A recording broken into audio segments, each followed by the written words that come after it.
ഏറ്റവും പ്രിയപ്പെട്ട അധ്യക്ഷൻ DCCയുടെ പ്രസിഡന്റ് CA തങ്കപ്പൻ, പ്രിയങ്കരനായ KPCCയുടെ അധ്യക്ഷൻ CK സുധാകരൻ, വേദിയിലും സദസ്സിലുമുള്ള ബഹുമാന്യരായ നേതാക്കളെ, എന്റെ ഏറ്റവും പ്രിയപ്പെട്ട സഹപ്രവർത്തകരെ, സുഹൃത്തുക്കളെ, ഇങ്ങനെയൊരു യോഗം ചേരാനിടയായ സാഹചര്യത്തെക്കുറിച്ച് എനിക്ക് മുൻപ് സംസാരിച്ച പ്രസിഡന്റ് അടക്കമുള്ള ആളുകൾ എല്ലാവരും സൂചിപ്പിച്ചു. നമുക്കറിയാം, പാലക്കാട് നഗരസഭയിലെ ഭിന്നശേഷി നൈപുണ്യ വികസന കേന്ദ്രത്തിന് സർക്കാർ ഫണ്ട് കൊണ്ട് ഉള്ള കേന്ദ്രമാണ് മുനിസിപ്പാലിറ്റിയുടെ കീഴിൽ. അതിന് RSS നേതാവായിരുന്ന ഹെഡ്ഗേവാറിന്റെ പേര് കൊടുക്കാൻ തീരുമാനിച്ചതിനെതിരായി നടന്ന രാഷ്ട്രീയ പ്രതിഷേധമാണ് ഇവിടെ നടന്നത്. എന്ത് കാര്യത്തിലാണ് ഈ ഹെഡ്ഗേവാറിന്റെ പേര് കൊടുക്കുന്നത്? ഭിന്നശേഷി നൈപുണ്യ കേന്ദ്രത്തിന് ഹെഡ്ഗേവാറും ഭിന്നശേഷി നൈപുണ്യ കേന്ദ്രവുമായി എന്താ ബന്ധം? ആരായിരുന്നു ഹെഡ്ഗേവാർ? RSSന്റെ ഗുരുജിയാണ്, സമ്മതിച്ചു. RSSന്റെ ഗുരുജിക്ക് ഈ രാജ്യവുമായും ഈ സംസ്ഥാനവുമായും എന്തു ബന്ധമാണുള്ളത്? നമ്മുടെ ഇന്ത്യയുടെ ഭരണഘടന അത് വിദേശ ഭരണഘടനയാണ്. ഈ ഭരണഘടന കൊള്ളരുതാത്ത ഭരണഘടനയാണ്. ഈ ഭരണഘടന മാറ്റണം എന്ന് പറഞ്ഞ ആളാണ് ഹെഡ്ഗേവാർ. ബഞ്ച് ഓഫ് തോട്ട്സിൽ വിചാരധാര എന്ന പുസ്തകത്തിൽ എഴുതി വെച്ചിട്ടുണ്ട്. ഇന്ത്യയുടെ ഭരണഘടന അദ്ദേഹത്തിന് പിടിച്ചിട്ടില്ല. നമ്മുടെ അഭിമാനമായി നമ്മൾ കരുതുന്ന സമാനതകളില്ലാത്ത ഈ രാജ്യത്തിന്റെ ഭരണഘടന, ഞങ്ങളൊക്കെ വിദേശ രാജ്യങ്ങളിലൊക്കെ പോകുമ്പോൾ അഭിമാനത്തോടു കൂടി നമ്മുടെ രാജ്യത്തിന്റെ ഭരണഘടനയെ കുറിച്ച് പ്രസംഗിക്കും. ഞാൻ എപ്പോഴും പറയും, ഞങ്ങളുടെ ഭരണഘടന നിഷ്പക്ഷമായ ഭരണഘടനയല്ല. ഞങ്ങളുടെ ഭരണഘടന പക്ഷം പിടിക്കുന്ന ഭരണഘടനയാണ്. ആരുടെ പക്ഷം? പാവപ്പെട്ടവന്റെ, സാധാരണക്കാരന്റെ, ന്യൂനപക്ഷക്കാരന്റെ, നൂറ്റാണ്ടുകളോളം നീതി നിഷേധിക്കപ്പെട്ട, പാർശ്വവൽക്കരിക്കപ്പെട്ട ജനവിഭാഗങ്ങൾ പക്ഷം പിടിക്കുന്ന ഭരണഘടനയാണ് ഇന്ത്യൻ ഭരണഘടന. അവരെ ഹൃദയത്തോട് ചേർത്ത് നിർത്തുന്ന ഭരണഘടനയാണ് ഇന്ത്യൻ ഭരണഘടന.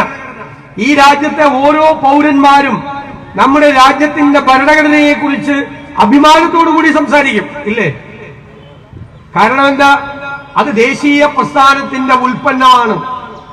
ഈ രാജ്യത്തുണ്ടായിരുന്ന മുഴുവൻ വൈവിധ്യങ്ങളെയും വ്യത്യസ്തതകളെയും എല്ലാം ഹൃദയത്തിലേക്കിയ ദേശീയ പ്രസ്ഥാനത്തിന്റെ ഗാന്ധിയും നെഹ്റുവും മൗലാന ആസാദും ഒക്കെ ഉൾപ്പെടെയുള്ള നേതാക്കന്മാർ ഈ രാജ്യത്തുടനീളം ചുറ്റി സഞ്ചരിച്ച് ഈ രാജ്യത്തുണ്ടായിരുന്ന എല്ലാ നവോത്ഥാന പ്രസ്ഥാനങ്ങളെ, എല്ലാ പോരാട്ടങ്ങളെയും എല്ലാം ദേശീയ പ്രസ്ഥാനത്തിൽ ഏൽപ്പിച്ചു.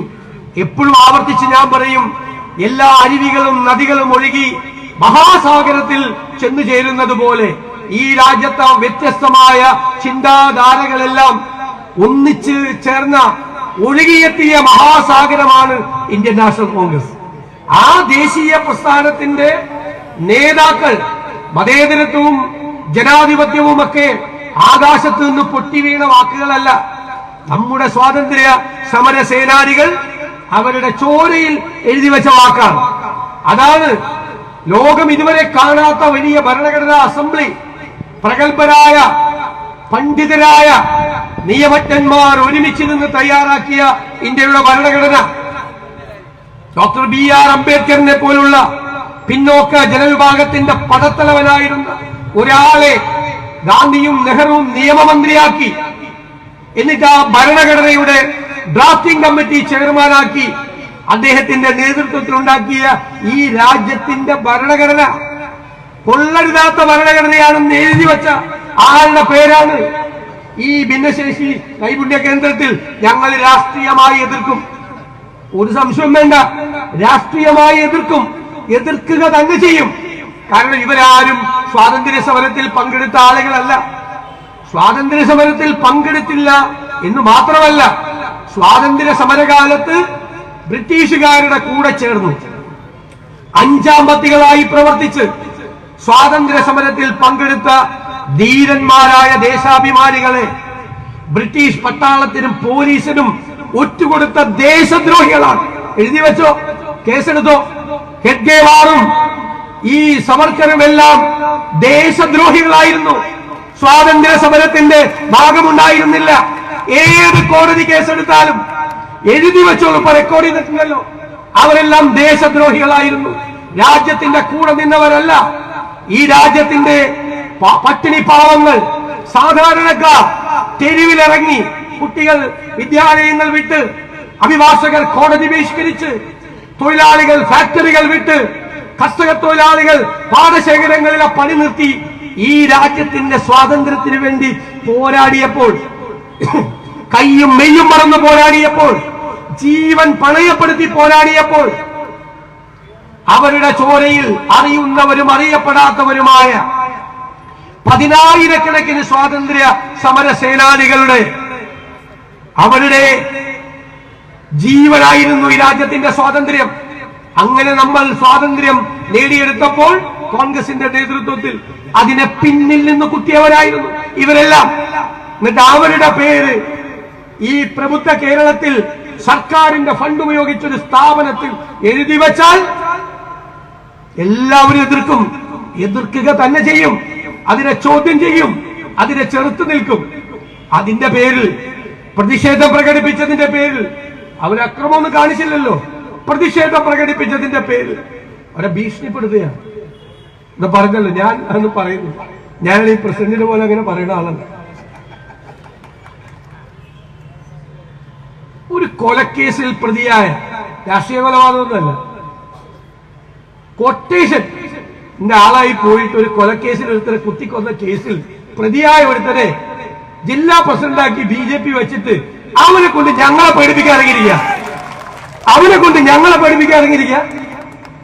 ക്രിമിനലിനെ കൊണ്ട്, ഒരു ക്രിമിനലിനെ പിടിച്ച് ജില്ലാ പ്രസിഡന്റാക്കി വെച്ചിട്ട് ഞങ്ങളുടെ കുട്ടികളെ പഠിപ്പിക്കാൻ വന്നിരിക്കുക. സന്ദീപ് വാര്യരെ ഭീഷണിപ്പെടുത്തിയെന്ന് സന്ദീപ്, രാഹുൽ മാങ്കുളത്തിനെ മാത്രമല്ല സന്ദീപ് വാര്യരെ ഭീഷണിപ്പെടുത്തിയത്. അത് ദേഷ്യം ഉണ്ടാവുമല്ലോ. ഞങ്ങൾ പറയുന്നു, സന്ദീപ് വാര്യരുടെ മുഖത്ത് നോക്കണമെങ്കിൽ ഞങ്ങളുടെ കൂട്ടത്തിൽ കുറെ പേരുടെ ചോര വീണാലേ അദ്ദേഹത്തിന്റെ മുഖത്ത് നോക്കാൻ ഞങ്ങൾ സമ്മതിക്കുന്നു. മുഖത്ത് നോക്കാൻ, മനസ്സിലായല്ലോ. കണ്ണിലെ കൃഷ്ണമണി പോലെ ഞങ്ങൾ സംരക്ഷിക്കും. രാഹുലിന് സത്യം പറയേണ്ട ആവശ്യമൊന്നുമില്ല. പോരാളിയാണ് രാഹുൽ, ഇല്ലേ? പിണറായി വിജയൻ നവകേരള യാത്ര തുടങ്ങി. കാസർഗോഡ് മുതൽ തിരുവനന്തപുരം വരെ സമാധാനം ഉണ്ടായിരുന്നു. നവകേരള യാത്രയ്ക്ക് പിണറായി വിജയന്റെ ഉറക്കം കെടുത്തിയ യൂത്ത് കോൺഗ്രസ് പ്രസിഡന്റാണ് രാഹുൽ മാങ്കൂട്ടത്തിൽ. ഉറക്കം കെടുത്തിയത് പിന്നെയാണ് ഈ മൂന്നാംകിട ക്രിമിനല്. ആണോ? അതാണോ? ഉറക്കം കെടുത്തിയതാണ് പിണറായി വിജയന്റെ രക്ഷാപ്രവർത്തനം നടത്തിയിട്ടും ഞങ്ങളുടെ കുട്ടികൾ പോയില്ല. 100 കണക്കിന് പേരാണ് പോലീസുകാരുടെ, ക്രിമിനലുകളുടെ, ഗുണ്ടകളുടെ, പിണറായി വിജയന്റെ കൂടെയുള്ള സെക്യൂരിറ്റി ഗാർഡിന്റെ, ഗൺമാന്റെ വരെ മർദ്ദനമേറ്റിട്ടും ആ സമരത്തെ തോപ്പിക്കാൻ പറ്റിയോ? നവകേരള സദസ്, പിണറായി വിജയന്റെ നവകേരള സദസ് കേരളത്തിന്റെ മുന്നിൽ ഒരു പരിഹാസ പാത്രമായി മാറി. അത് ഈ ചെറുപ്പക്കാരന്റെ നേതൃത്വത്തിൽ കേരളത്തിൽ നടത്തിയ ധീരോദാത്തമായ പോരാട്ടത്തിന്റെ പരിണതഫലമാണ്. ആ ആളെ പേടിപ്പിക്കാൻ നിൽക്കുന്നത്. സെക്രട്ടേറിയറ്റിന്റെ മുന്നിൽ 500ഉം 1000ഉം പോലീസുകാർ വരുമ്പോൾ ചെറുപ്പക്കാരെ നയിച്ചുകൊണ്ട് അവിടെ പോയി ഈ തോക്കും പിടിച്ചു നിൽക്കുന്ന, നിറതോക്കും പിടിച്ചു നിൽക്കുന്ന, ലാത്തിയും പിടിച്ചു നിൽക്കുന്ന, ടിയർ ഗ്യാസ് ഷെല്ല് പൊട്ടിക്കാൻ തയ്യാറായി നിൽക്കുന്ന 100 കണക്കിന് പോലീസുകാരുടെ നടുവിലൂടെ കേരളത്തിലെ യൂത്ത് കോൺഗ്രസിന് നേതൃത്വം കൊടുക്കുന്ന ഈ ചെറുപ്പക്കാരൻ. ഞങ്ങൾ പിന്നെ വന്നത്, ഞങ്ങളുടെ കുട്ടികൾക്ക് ആരെങ്കിലും ഭീഷണിപ്പെടുത്തിയോ അവരെ പേടിപ്പിക്കുകയോ ചെയ്ത ഞങ്ങളെല്ലാം അവിടെ എത്തും. ഒരു സംശയം വേണ്ട, അവിടെ എത്തും. അതുകൊണ്ട് ഇത് ഞങ്ങളെല്ലാം ഭയങ്കരമായിട്ട് പേടിച്ചു പോയി. അതുകൊണ്ടാണ് എല്ലാവരും കൂടി വന്നത് എന്നുള്ള തെറ്റിദ്ധാരണയും ഒരാൾക്കും വേണ്ട. ഞങ്ങൾ ഈ സർക്കാരിന്റെയും കേന്ദ്ര സർക്കാരിന്റെയും വർഗീയതയ്ക്കെതിരായിട്ട് പോരാട്ടം നടത്തുന്നവരാ. വിട്ടുവീഴ്ചയില്ലാത്ത പോരാട്ടം നടത്തുന്നവരാ. ഞങ്ങളുടെ നേതാവ് രാഹുൽ ഗാന്ധിയാണ്. കോംപ്രമൈസ് ചെയ്യോ രാഹുൽ ഗാന്ധി? വർഗീയതയുമായി സന്ധി ചെയ്യോ? മതേതരത്വത്തിന്റെ പോരാളികളാണ് കോൺഗ്രസ്. തെരഞ്ഞെടുപ്പിൽ ജയിക്കാൻ വേണ്ടി മാത്രമല്ല, വിട്ടുവീഴ്ചയില്ലാത്ത മതേതര നിലപാട് ഞങ്ങൾ എടുക്കും. തെരഞ്ഞെടുപ്പിൽ ജയിക്കോ തോക്കോ ചെയ്യട്ടെ, തെരഞ്ഞെടുപ്പിൽ ജയിക്കുക എന്നതിനേക്കാൾ കോൺഗ്രസിന്റെ ലക്ഷ്യം വർഗീയതയെ ഈ രാജ്യത്തിന്റെ മണ്ണിൽ കുഴിച്ചു മൂടുക എന്നതാണ്. ഞങ്ങൾ കുഴിച്ചു മൂടുക തന്നെ ചെയ്യും. അധികാരത്തെക്കാൾ ഞങ്ങൾക്ക് പ്രധാനം അതാണ്. ഞാൻ പറഞ്ഞല്ലോ, സ്വാതന്ത്ര്യ സമര സേനാനികൾ, ദേശീയ സ്വാതന്ത്ര്യ സമരത്തിന് നേതൃത്വം കൊടുത്തവർ, അവരുടെ ചോരയാണ് ഞങ്ങളുടെ സിരകളിലൂടെ ഒഴുകുന്നതെങ്കിൽ നിന്റെയൊക്കെ ഈ വർഗീയത, ജനങ്ങളെ തമ്മിലടിപ്പിക്കുന്ന ഈ വൃത്തികെട്ട വർഗീയത ഞങ്ങൾ ഈ രാജ്യത്തിന്റെ മണ്ണിൽ ഞങ്ങളുടെ ജീവൻ കളഞ്ഞാലും ഞങ്ങൾ കുഴിച്ചു മൂടുക തന്നെ ചെയ്യും. ഒരു സംശയവും വേണ്ട, ഒരു വിട്ടുവീഴ്ചയും വേണ്ട. തെരഞ്ഞെടുപ്പിൽ വോട്ടിന്റെ പേരിലൊന്നും വേണ്ട ഞങ്ങൾക്ക്. ആ വോട്ട് കിട്ടി, വർഗീയത പറഞ്ഞാലേ വോട്ട് കിട്ടുമല്ലെങ്കിൽ ആ വോട്ട് ഞങ്ങൾക്ക് വേണ്ട. ഞങ്ങൾ വർഗീയതക്കെതിരായിട്ടുള്ള വിട്ടുവീഴ്ചയില്ലാത്ത പോരാട്ടമാണ്. എവിടെയും ഞങ്ങൾ പോരാടും. ഞങ്ങളുടെ നേതാവ് ശ്രീ രാഹുൽ ഗാന്ധി അധികാരത്തിലൊന്നുമില്ല, പക്ഷെ പോരാട്ടത്തിൽ വിട്ടുവീഴ്ചയില്ല. ആ പോരാട്ടം തുടരുക തന്നെ ചെയ്യും. ഈ രാജ്യത്തെ ഭിന്നിപ്പിക്കാൻ ഒരു ശക്തിയെയും ഞങ്ങൾ സമ്മതിക്കില്ല. എന്തിന്റെ പേരിലാണെങ്കിലും ഞങ്ങൾ സമ്മതിക്കില്ല. ഞങ്ങൾ രാജ്യത്തോടൊപ്പം നിൽക്കും. രാജ്യത്തിന് നേരെ ഭീകരർ വെടിവെച്ചപ്പോൾ അത് ഈ രാജ്യത്തിന് നേരെ നടന്ന വെടിവെപ്പായിട്ടാണ് ഞങ്ങൾ കരുതിയത്. ഞങ്ങൾക്ക് നേരെ ഉണ്ടായ വെടിയുണ്ടകളായിട്ടാണ് ഞങ്ങൾ കരുതിയത്. ഞങ്ങൾ രാജ്യത്തോടൊപ്പം ഞങ്ങൾ ഉറച്ചു നിന്നു. ഈ രാജ്യത്തെ ജനങ്ങളെ സംരക്ഷിക്കാനുള്ള ബാധ്യത ഈ രാജ്യത്തെ ഗവൺമെന്റിനുണ്ട്. എന്താ പറഞ്ഞത്? ഞങ്ങളൊന്നും ഇതുവരെ രാഷ്ട്രീയം പറഞ്ഞിട്ടില്ല ഇതിനകത്ത്. എന്താ പറഞ്ഞത്? കേന്ദ്ര ഗവൺമെന്റും പട്ടാളവും അറിഞ്ഞില്ല. ബൈസണില് ആളുകളെ, ടൂറിസ്റ്റുകളെ കയറ്റാൻ അനുമതി കൊടുത്തത്, ഈ പറയുന്ന വിവാദം സംഭവം നടന്ന സ്ഥലത്ത് ടൂറിസ്റ്റുകളെ പ്രവേശിപ്പിക്കാൻ അനുവാദം കൊടുത്തത് പട്ടാളവും അറിഞ്ഞില്ല, കേന്ദ്ര ഗവൺമെന്റും അറിഞ്ഞില്ല. ഈ നാട്ടിലെ, ഈ രാജ്യത്തെ മുഴുവൻ ടൂറിസ്റ്റ് ഓപ്പറേറ്റർമാരും അറിഞ്ഞു. ഈ രാജ്യത്തെ മുഴുവൻ ടൂറിസ്റ്റ് ഓപ്പറേറ്റർമാർക്കും ഈ ബൈസൺ വാലി തുറന്നു കൊടുത്തത് അറിയാം. അവര് ബൈസൺ വാലിയിലേക്ക് ആളുകളെ ബുക്ക് ചെയ്ത് ഈ കേരളത്തിൽ നിന്നുൾപ്പെടെ ആളുകളെ അങ്ങോട്ട്, രാജ്യം മുഴുവൻ 10,000-കണക്കിന് ആളുകളെ അങ്ങോട്ട് പറഞ്ഞയച്ചു. ഈ സംഭവം നടന്നതിന്റെ തലേ ദിവസം എറണാകുളത്ത് കൊച്ചി എയർപോർട്ടിൽ ഞാൻ വരുമ്പോൾ കൊച്ചിയിൽ നിന്ന് കാശ്മീരിലേക്ക് വനിതകളുടെ ഒരു സംഘം പോകുന്നു. അവരെന്റെ കൂടെ നിന്ന് ചിത്രം എടുത്ത്. ഞാൻ ചോദിച്ചു എങ്ങോട്ട് പോകുന്നു? അവർ പറഞ്ഞു കാശ്മീരിൽ. കാശ്മീരിൽ എവിടെയാ പോകുന്നത്? ബൈസൺ വാലിയിലേക്കാണ് പോകുന്നത്. ടൂറിസ്റ്റ് ഓപ്പറേറ്റേഴ്സ് ആണ്. ഈ രാജ്യത്തെ മുഴുവൻ ടൂറിസ്റ്റ് ഓപ്പറേറ്റർമാരും അറിഞ്ഞു ബൈസൺ വാലി ഓപ്പൺ ചെയ്തത്. ഇന്ത്യ ഗവൺമെന്റ് അറിഞ്ഞില്ല, ഇന്ത്യയിലെ പട്ടാളം അറിഞ്ഞില്ല എന്ന് പറഞ്ഞാൽ അത്രേ ഞാൻ പറയുന്നുള്ളൂ. ഈ സമയത്ത് രാജ്യം ഒരുമിച്ച് നിൽക്കണം. അതിന്റെ കൂടെയാണ് ഞങ്ങൾ. ഞങ്ങളാരും രാജ്യവിരുദ്ധരല്ല. ഈ പാകിസ്ഥാൻ ഈ രാജ്യത്തിന് നേരെ കണ്ണുപിടിച്ച് കാണിച്ചപ്പോൾ ചുട്ട മറുപടി കൊടുത്ത ഇന്ദിരാഗാന്ധിയുടെ പാർട്ടിയാണിത്. ഇന്ദിരാഗാന്ധിയുടെ പാർട്ടി പാകിസ്ഥാന് സഹായമായി ഇന്ത്യയും പാകിസ്ഥാനും തമ്മിൽ യുദ്ധം നടന്നപ്പോ അമേരിക്ക 7ാം നാവികപ്പടയെ അയക്കുമെന്ന് പറഞ്ഞു. അമേരിക്കൻ പ്രസിഡന്റ് നിക്സൺ അല്ലേ പറഞ്ഞു 7ാം നാവികപ്പട എന്ന് പറഞ്ഞാൽ അന്ന് ലോകം ഭയന്ന് പറിക്കും. മിസൈൽ സംവിധാനമുള്ള വലിയ ഫ്ലീറ്റാണ്, കപ്പലുകളുടെ ഫ്ലീറ്റാണ്. വലിയ രാജ്യമല്ല അമേരിക്ക. എല്ലാവരും പേടിച്ചു നിൽക്കുന്ന കാലമാണ്. ശ്രീമതി ഇന്ദിരാഗാന്ധി പറഞ്ഞത് എന്താണെന്നറിയാം? 7ാം നാവികപ്പടയെ അമേരിക്ക ഇന്ത്യ സമുദ്രത്തിലേക്ക് അയച്ചാൽ, ഇന്ത്യയിലേക്ക് അയച്ചാൽ ഇന്ത്യ സമുദ്രത്തിൽ അതിനെ കെട്ടിത്താഴ്ത്തുന്നതാണ്. അങ്ങനെ മറുപടി കൊടുത്ത ഇന്ദിരാഗാന്ധിയുടെ പാർട്ടിയാണ്. ഞങ്ങൾ ഈ രാജ്യം ഭരിച്ചപ്പോൾ ഈ വൈദേശിക ഭീഷണികളെ നേരിട്ട രാജ്യമാണ്. ഈ രാജ്യത്തിന്റെ പരമാധികാരത്തെ ഉയർത്തിപ്പിടിച്ച രാജ്യമാണ്. ഞങ്ങൾ അതുമായി മുന്നോട്ട് പോകും. അതുകൊണ്ട് ഭീഷണിപ്പെടുത്താനൊന്നും ആരും വരണ്ട. ഇപ്പൊ ഇവരെല്ലാവരും തമ്മിൽ ഒരുമിച്ച് ഇന്ന് പക്ഷേ മുനിസിപ്പാലിറ്റിയിൽ എന്താ ഇന്ന് ഗാലറിയിൽ മുഴുവൻ കുറെ ക്രിമിനലുകളെ കൊണ്ടുവരായിരുന്നു BJP-ക്കാർ. നമ്മുടെ 3 കൗൺസിലർമാർ അനുപമയും മൻസൂറും അസ്രഫയും ഒരാശുപത്രിയിലാണ്. അവിടെ ബഹളം ഉണ്ടാക്കിയതാണ്. ക്രിമിനലുകളെ കൊണ്ടുവന്ന് മുനിസിപ്പൽ കൗൺസിൽ ബഹളം ഉണ്ടാക്കാം. അതൊന്നും ഞാൻ പ്രസിഡന്റ് പറഞ്ഞ ഭാഷ പറയുന്നില്ല. പ്രസിഡന്റ് അത് പറയാതെ പറഞ്ഞിട്ടുണ്ട്. വേണ്ട, അത് വേണ്ട, അത് ഇനി ആവർത്തിക്കണ്ട. അതായിരിക്കും നിങ്ങൾക്ക് നല്ലത്. ഇത്രയും ഞാൻ പറയുന്നത്. ഞാൻ ഏറ്റവും സൗമ്യമായ ഭാഷയിലാണ് പറഞ്ഞു. ഇതങ്ങനെയല്ല, ഭയങ്കര കുഴപ്പമാണ്. അത്രേ ഞാൻ പറയില്ല. ഏറ്റവും സൗമ്യമായ ഭാഷയിൽ അത് വേണ്ട. മനസ്സിലായില്ല, കാര്യം മനസ്സിലായില്ല. അത് വേണ്ട എന്ന് പറഞ്ഞപ്പോ അത് വേണ്ട. പിന്നെ ഇവർക്ക് എന്താ പരിപാടി? ഇപ്പോ വിഴിഞ്ഞം തുറമുഖത്തിന്റെ ഉദ്ഘാടനമാണ്. പ്രധാനമന്ത്രി വരികയാണ്, പിണറായി വിജയൻ അതിന്റെ മുമ്പിൽ പോയി നിൽക്കുകയാണ് ഫോട്ടോ എടുത്ത്. കുടുംബം ഞാൻ പറയല്ല, കുടുംബം പോയി നിൽക്കാൻ പോട്ടെ, അദ്ദേഹത്തിന്റെ ഇഷ്ടം. കുടുംബത്തേക്ക് കൂടി കൊണ്ടുപോയി കാണിച്ചു. ഓക്കെ, നിൽക്കുകയാണ്. എന്നിട്ട് പറയാണ്, എന്താ പറയണ? ഞാൻ ചെയ്തത് കണ്ടില്ലേ? വക്കം മുഹമ്മദ് ബഷീറിന് അറിയില്ലേ? പുള്ളിയുടെ ഒരു ഉഗ്രം കഥാപാത്രമുണ്ട്. അദ്ദേഹത്തിന് അറിയായിരുന്നു ഈ പിണറായി വിജയന്മാര് ഭാവിയിൽ ഉണ്ടാവുമെന്ന്. അദ്ദേഹം ഒരു ഉഗ്രം കഥാപാത്രത്തെ വെച്ചിട്ടുണ്ട്, എട്ടുകാലി മമ്മൂന്. എട്ടുകാലി മമ്മൂനിന്റെ അറിയാം പറ്റിയത്. മനക്കല പാറക്കുട്ടി പ്രസവിച്ചെന്നും പറഞ്ഞൊരു വാർത്ത വന്നു. അപ്പൊ നാട്ടിൽ എന്ത് കാര്യം വന്നാലും അതിന്റെ പിതൃത്വം പുള്ളി അവകാശമുണ്ട്. എട്ടുകാലി മമ്മൂനിന്റെ പ്രത്യേക സ്വഭാവം.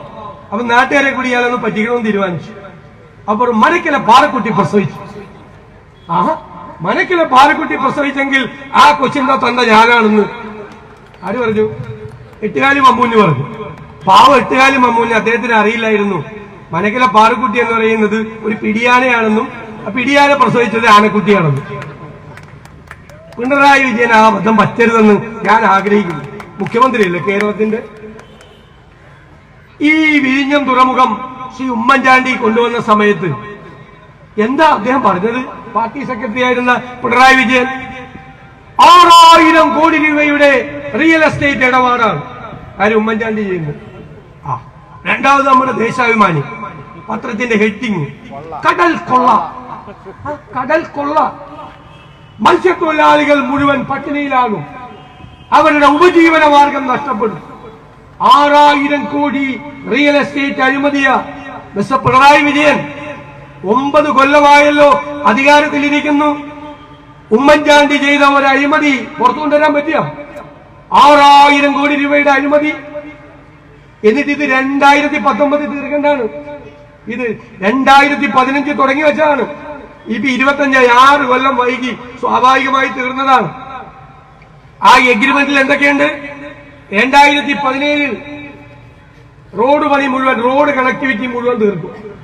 2019 റെയിൽ കണക്ടിവിറ്റി മുഴുവൻ തീർക്കും. പോർട്ട് വന്നാൽ പോർട്ട് മാത്രം പോരാ, അവിടുത്തെ കണ്ടെയ്നറുകൾ പോകാൻ വേണ്ടിയിട്ടുള്ള റെയിൽ കണക്ടിവിറ്റി വേണം, റോഡ് കണക്ടിവിറ്റി വേണം. ഇതുവരെ ഒന്നും ചെയ്തിട്ടില്ല.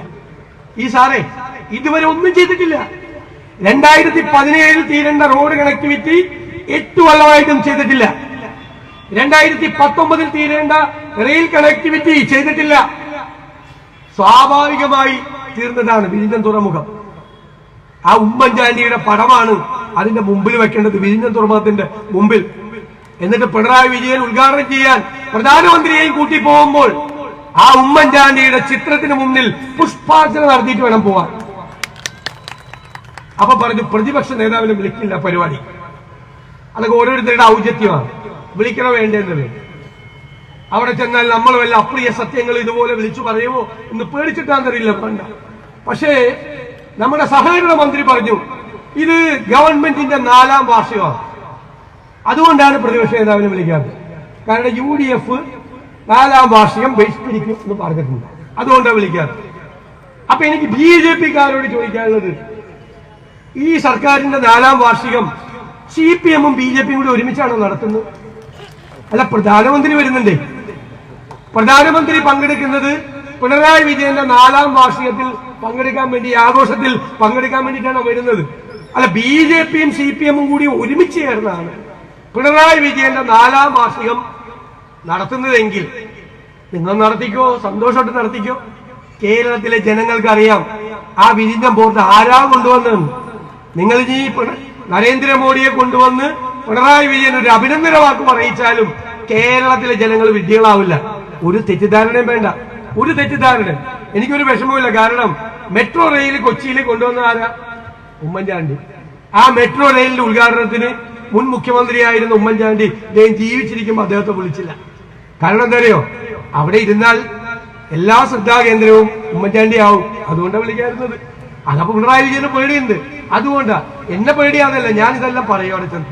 എനിക്ക് നിയന്ത്രിക്കാൻ പറ്റില്ല. അത് അദ്ദേഹത്തിന് എന്നെ നന്നായിട്ട് അറിയാവുന്നതുകൊണ്ടാണ് വിളിക്കേണ്ടെന്ന് വെച്ചത്. ഒരു കുഴപ്പമില്ല. നരേന്ദ്രമോദിയും പിണറായി വിജയനും കൂടി BJPയും CPM കൂടി അത് ഉദ്ഘാടനം ചെയ്യും. ജനങ്ങൾ ആഘോഷിച്ചോളൂ. ജനങ്ങളുടെ മനസ്സിൽ ഉമ്മൻചാണ്ടിയുടെ പേരുണ്ടാവും, UDF സർക്കാരിന്റെ പേരുണ്ടാവും. ഇവര് തമ്മിൽ സഹയാത്രികരാണ്. ഒരേ വഴിയിലൂടെ സഞ്ചരിച്ചുകൊണ്ടിരിക്കുകയാണ് ഇവരെല്ലാം. ഒരേ വഴിയിലാണ് സഞ്ചരിക്കുന്നത്.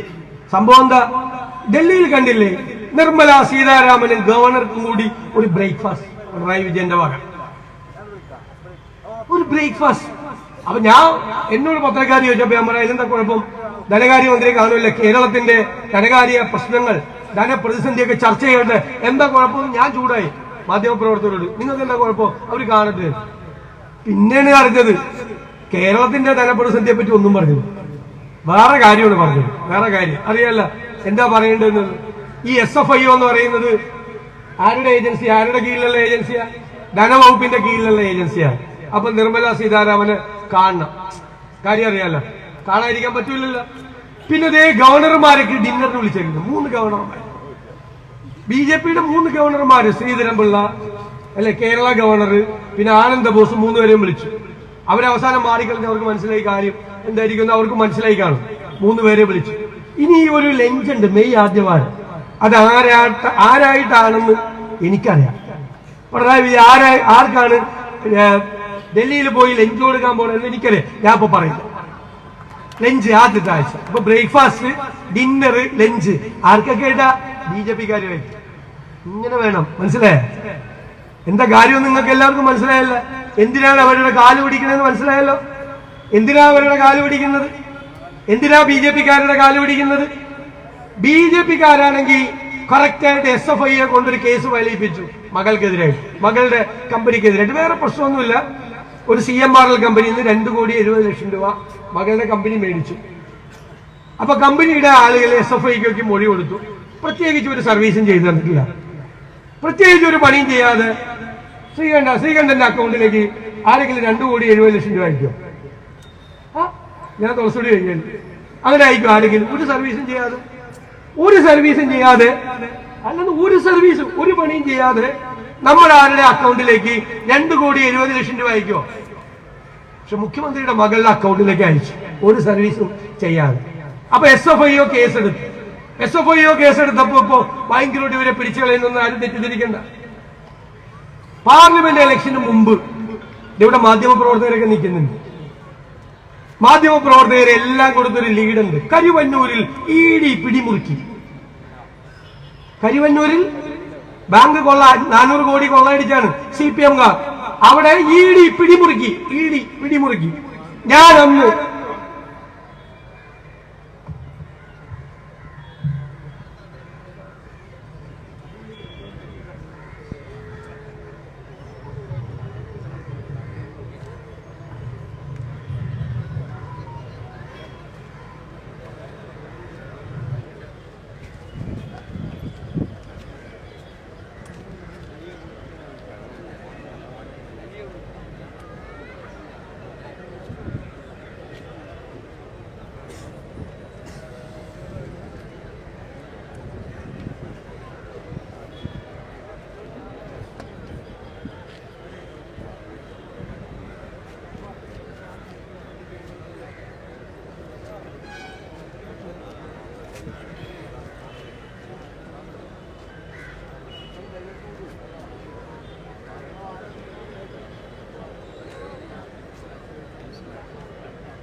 പ്രിയമുള്ളവരെ, അപ്പൊ ഈ കരുവന്നൂരിൽ 400 കോടി CPM-കാര് അടിച്ചുകൊണ്ടുപോയ കേസാണ്.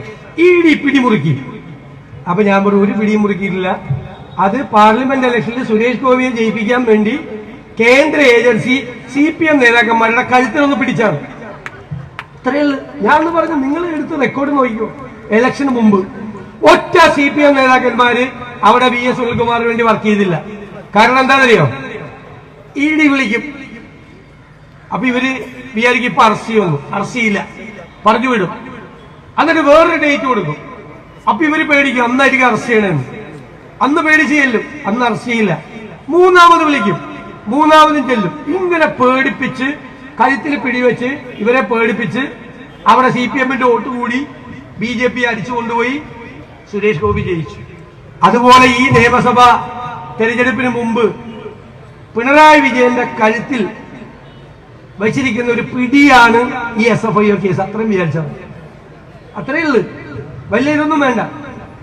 അത്രയാണ് വിരട്ടി കൂടെ നിർത്താൻ വേണ്ടിയിട്ടാണ്. മനസ്സിലായില്ലേ?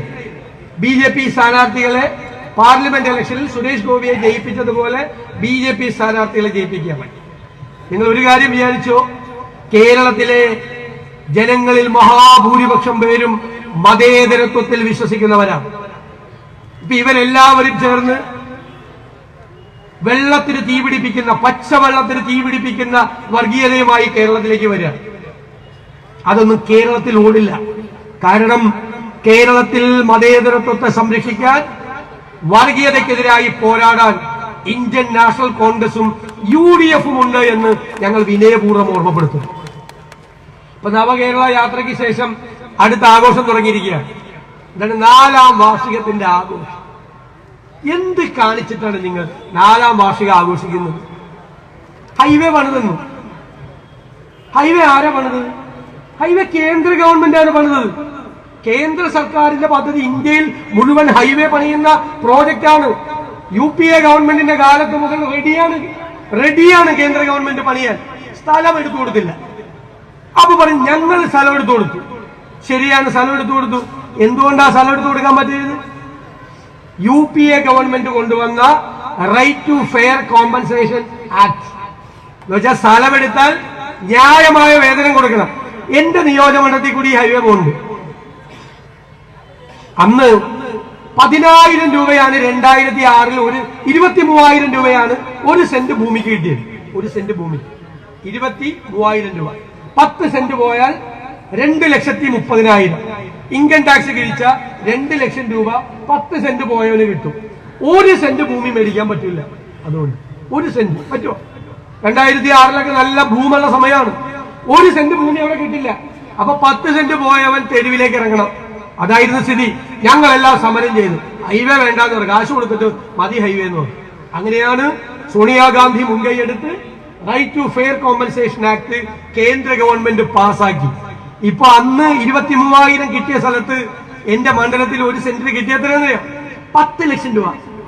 ഇപ്പൊ പണ്ട് സ്ഥലം എടുത്ത ആളുകൾ കരച്ചിലാണ്. ഇപ്പൊ ചോദിക്കുക, സാറേ എന്റെ ഭൂമിയും കൂടി ഒന്ന് എടുക്കാൻ പറ്റുമോ? അതാണ് കാരണം. പൈസ കിട്ടും, നഷ്ടപരിഹാരം കൊടുത്ത് സ്ഥലം എടുക്കാൻ പറ്റി. അതുകൊണ്ടല്ലേ റോഡ് പണിയണത്. ഈ ഗവൺമെന്റിന് എന്ത് നേട്ടം ഉണ്ടായി? എന്തവര് ചെയ്തത്? ഇപ്പൊ 100 ചില്ലാൻ കോടി. നിങ്ങൾ നോക്കിക്കോ, 200-300 കോടിയാവും ഈ വാർഷികം കഴിയുമ്പോൾ.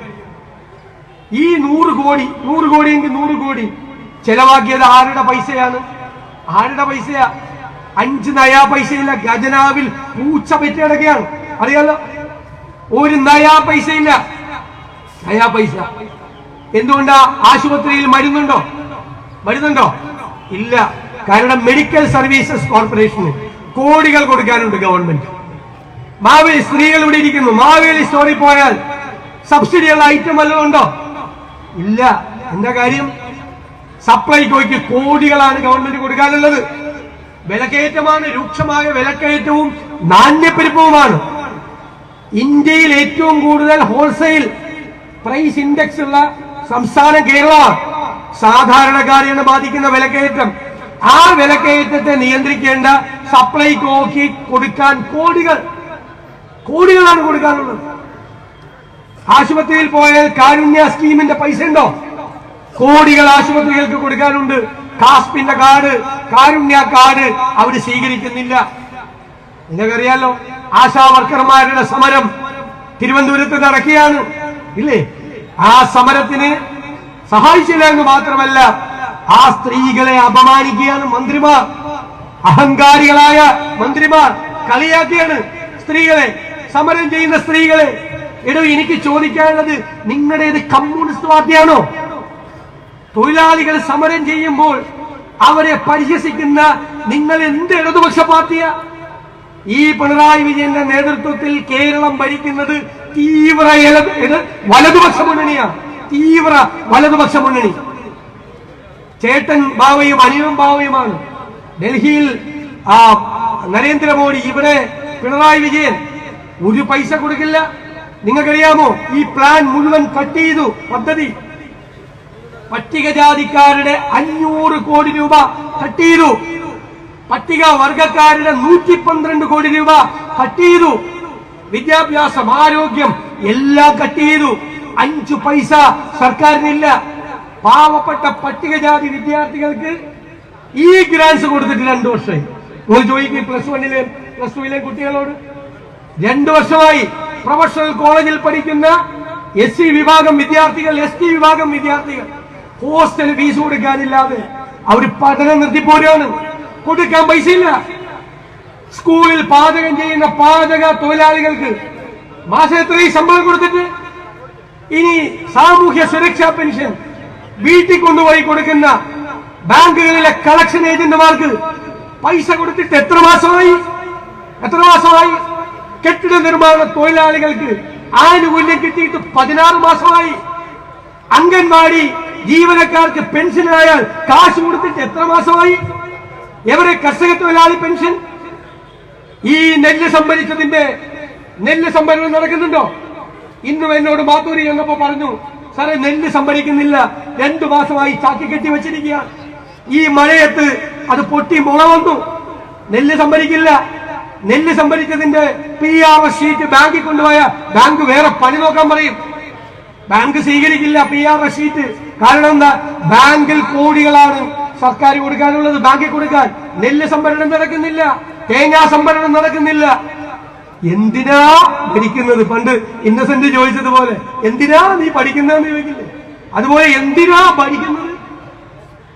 5 നയാ പൈസയിൽ എന്നിട്ടാണ് 100 ചില്ലാൻ കോടി ചെലവാക്കി ഈ വാർഷികാഘോഷം നടത്തുന്നത്. 15 കോടി രൂപയുടെ ബോർഡാണ് ഇയാളെ മോങ്ങാണ് വെച്ചിരിക്കുന്നത് കേരളത്തിൽ. 15 കോടി.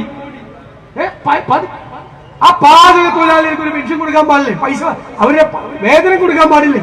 പാവപ്പെട്ട സ്ത്രീകളാണ് കൂടുതൽ. ആ ആശാവർക്കർമാർക്ക് പണം കൊടുക്കാൻ പാടില്ലേ? അവരോട് പറയാൻ പാടില്ലേ? ഒന്നും ചെയ്യില്ല, ഇവരൊന്നും ചെയ്യില്ല. എന്നിട്ട് ഈ വാർഷികാഘോഷം നടത്തിയ, ഞാൻ പറയുന്നു, ഈ വാർഷികാഘോഷം അവസാനിക്കുമ്പോ പിണറായി വിജയൻ കേരളത്തിന്റെ മുന്നിൽ ഒരു പരിഹാസ കഥാപാത്രമാവും. ഒന്നും കയ്യിലില്ല. എന്നിട്ട് വാർഷികാഘോഷം നടത്തുക. വാർഷികാഘോഷ പരിപാടികൾ സാധാരണക്കാരന്റെ നികുതി പണം എടുത്തിട്ടാണ് ഇത് ചെയ്യുന്നത്. വൈദ്യുതി ചാർജ് കൂട്ടിയിൽ എത്ര പ്രാവശ്യം കൂട്ടി? കഴിഞ്ഞ നവംബറിൽ കൂട്ടിയപ്പോ ഈ മാർച്ചിലെയും കൂടി ഒരുമിച്ചാണ് കൂട്ടിയത്. ആരും അറിഞ്ഞില്ല. ഇപ്പൊ ബില്ല് വരുമ്പോ കൂടുതൽ ബില്ല് വന്നു തുടങ്ങുമ്പോ ഈ മാസം മുതൽ കൂടുതൽ ബില്ല്. എത്ര പ്രാവശ്യമാ വൈദ്യുതി ചാർജ് കൂട്ടിയത്? വൈദ്യുതി ബോർഡ് തകരാറിലായി, സപ്ലൈകോ പോയി, മെഡിക്കൽ സർവീസസ് കോർപ്പറേഷൻ പോയി, KSRTC കൂട്ടാറായി. അവിടെ മര്യാദയ്ക്ക് പെൻഷനും ശമ്പളവും കൊടുക്കുന്നില്ല. പിന്നെ എന്താണ് നിങ്ങൾ 9 വർഷം കേരളത്തിൽ ഉണ്ടാക്കി വെച്ചത്? കേരളത്തിൽ ഈ ജനങ്ങളെ മുഴുവൻ, സാധാരണക്കാരായ ജനങ്ങളെ മുഴുവൻ പൊറുതി മുട്ടിച്ച ഭരണമാണ് കേരളത്തിൽ നടത്തിയത്. എന്നിട്ടിപ്പോ BJPയുമായി ചേർന്നിട്ട് ഞങ്ങളെ പഠിപ്പിക്കാൻ വരണ്ട. നിങ്ങൾ ഒരുമിച്ച് പോയാൽ നിങ്ങൾ ഒരുമിച്ചാണ് പോകുന്നത് എന്ന് ഞങ്ങൾ കേരളത്തിലെ മതേതര വിശ്വാസികളായ ജനങ്ങളോട് ഞങ്ങൾ പറയും. ഒരു സംശയവും നിങ്ങൾക്ക് വേണ്ട. നിങ്ങൾ എന്ത് കാട്ടിക്കൂട്ടിയാലും കൊടുങ്കാറ്റിന്റെ വേഗതയോടെ, മിന്നൽ പിണരിന്റെ ശക്തിയോടെ ഐക്യ ജനാധിപത്യ മുന്നണി കേരളത്തിൽ അധികാരത്തിൽ തിരിച്ചു വരിക തന്നെ ചെയ്യും. ഞങ്ങൾ ഈ പ്രശ്നങ്ങൾക്ക് പരിഹാരം ഉണ്ടാക്കും. പാവങ്ങളുടെ പ്രശ്നങ്ങൾക്ക് ഞങ്ങൾ പരിഹാരം ഉണ്ടാക്കും. ആശാവർക്കർമാരുടെ ഉൾപ്പെടെ, അംഗൻവാടി ജീവനക്കാരുടെ ഉൾപ്പെടെ ഞങ്ങൾ പരിഹാരം ഉണ്ടാക്കും. ആരാ നെല്ല് സംഭരണം കൊണ്ടുവന്നത്? UDF സർക്കാർ, ഉമ്മൻചാണ്ടി സർക്കാർ. ഒരു പ്രാവശ്യം മുടങ്ങിയോ? നെല്ല് സംഭരണത്തിന്റെ പണം ഞങ്ങളാ കൊണ്ടുവന്നത്. അതെല്ലാം തകരാറിലാക്കി. കാരുണ്യ മെഡിക്കൽ ഷോപ്പുകൾ തകരാറിലാക്കി, കാരുണ്യ സ്കീം തകരാറിലാക്കി. UDF കൊണ്ടുവന്ന ക്ഷേമ പരിപാടികളെ മുഴുവൻ തകർത്ത് തരിപ്പണമാക്കി. വികസന പരിപാടികൾ ഇപ്പോ പഞ്ചായത്ത് മെമ്പർമാർ ഇരിക്കുന്നുണ്ടാവും. ജലജീവൻ മിഷൻ കുഴിച്ചിട്ട കുഴി അവിടെ കാശ് കൊടുക്കാതെ എത്രയെന്ന് അറിയാമോ? 4000 കോടി രൂപയാണ് ജലജീവൻ മിഷന്റെ കോൺട്രാക്ടർമാർക്ക് കൊടുക്കാറുള്ളത്. PWD വല്ല പണിയെടുത്ത് നടക്കണ്ട. ഏതെങ്കിലും ഒരു ജോലി ഒരു കോൺട്രാക്ടറും ഒരു വർക്ക് കൊടുക്കുന്നില്ല. 1000 കോടി രൂപ കരാറുകാർക്ക് കൊടുക്കാനുണ്ട്. കരാറുകാർക്ക് കേരളത്തെ തകർത്ത് തരിപ്പണമാക്കിയ സർക്കാരാണ് 4ാം വാർഷികം ആഘോഷിക്കുന്നത്. അതിനെല്ലാമുള്ള ജനങ്ങളുടെ മറുപടി ഉണ്ടാകും. ഇപ്പോ നരേന്ദ്രമോദിയുടെയും അമിത്ഷായുടെയും പിന്തുണയുണ്ട് എന്ന് കരുതി അധികം അഹങ്കരിക്കേണ്ട. ജനാധിപത്യ കേരളത്തിന് നിങ്ങളുടെ ഈ കൂട്ടായ്മയ്ക്കും നിങ്ങളുടെ ഈ ഒരുമിച്ചുള്ള പോക്കിനും എന്തു മറുപടി കൊടുക്കണം എന്ന് കേരളത്തിന് അറിയാം. ഞാൻ ദീർഘിപ്പിക്കുന്നില്ല. BJPക്കാരോട് പറയാനുള്ളത് കേരളത്തിലെ KPCCയുടെ സമാരാധ്യനായ അധ്യക്ഷൻ ശ്രീ K സുധാകരൻ പറഞ്ഞിട്ടുണ്ട്. അത് മതി. അതിനേക്കാൾ കൂടുതൽ ഞാൻ പറയേണ്ട ആവശ്യമില്ല. ഭയപ്പെടുത്താൻ വരേണ്ട, ഭീഷണിപ്പെടുത്താൻ വരേണ്ട. ഞങ്ങൾ ഞങ്ങളുടെ പ്രവർത്തകരെയും ഞങ്ങളുടെ അനുഭാവികളെയും സംരക്ഷിക്കാനുള്ള രാഷ്ട്രീയ ശക്തി കേരളത്തിലെ കോൺഗ്രസിനുണ്ട് എന്ന് വിനയപൂർവ്വം പറഞ്ഞുകൊണ്ട് ഈ സമ്മേളനത്തിൽ പങ്കെടുക്കുന്ന എന്റെ പ്രിയപ്പെട്ടവരെ എല്ലാവരെയും ഞാൻ ഒരിക്കൽ കൂടി അഭിവാദ്യം ചെയ്തുകൊണ്ട് എന്റെ വാക്കുകൾ ചുരുക്കും. അടുത്ത് പാലക്കാടിന്റെ പ്രിയപ്പെട്ട MP